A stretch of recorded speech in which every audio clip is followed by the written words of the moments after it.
Moto Nana Eats.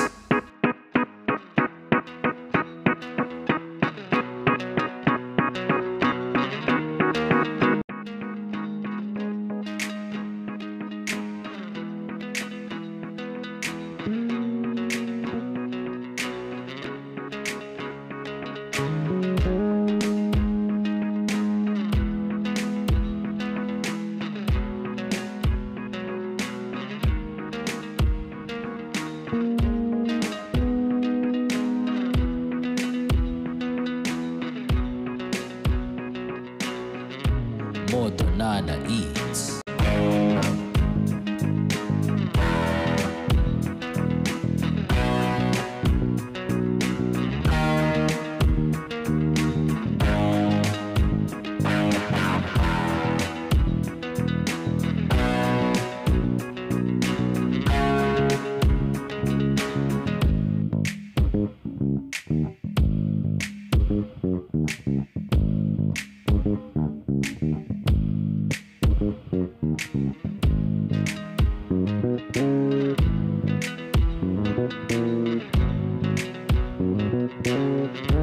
Moto Nana Eats.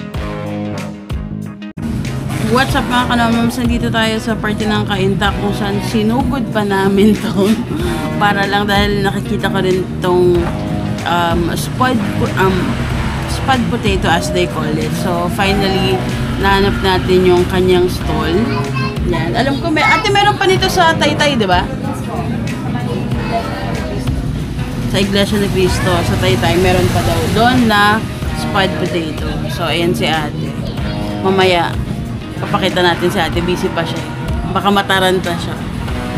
Pero ayan siya. Yung ate ano rin, ganito din? O may dining area siya? Ganito din? Bago lang pala.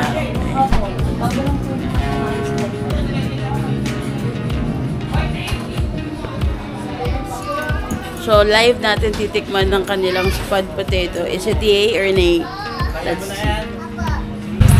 Pero kung meron kang dalang kotse, medyo mahirap dito kasi since walang dining area pa, ito lang siya. As in, tabi siya ng kalsada. Mga kanomams, yan na siya. Tapos yung motor, kailangan mo sobrang itabi sa sidewalk.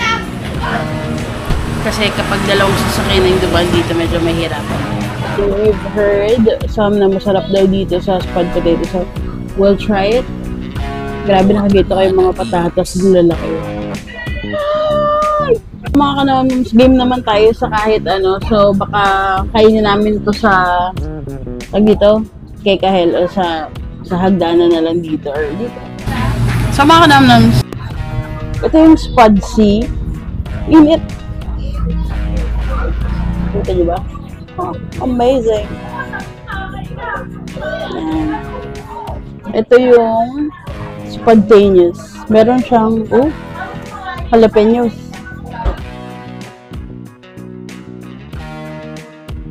Gusto ko yung may pa-jalapenos at saka mushrooms.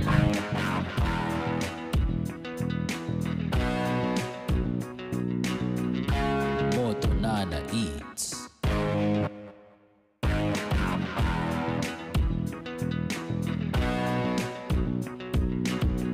Jalapeno.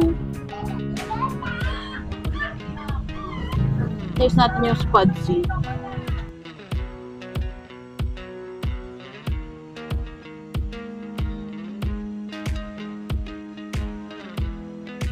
Yung base ng spontaneous, mayo, cheese, tomato sauce. Yung spud sea, sriracha kasi nga spicy.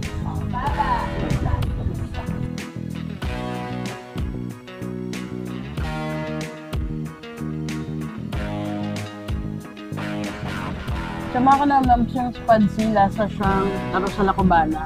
If you know that. Tanggalin mo lang yung egg at saka fried banana. Yung timpla nung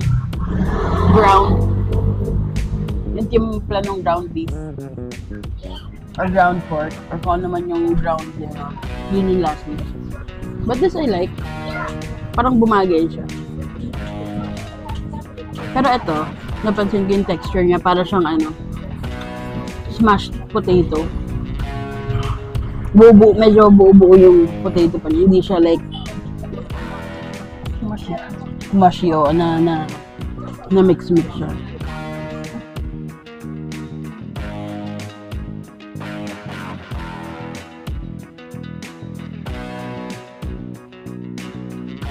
Moto Nana Eats. Anyway, mga kalamnam, pag-iisipan naman na namin yung i-relate namin dito sa food. But for now, last bite muna mga kalamnam.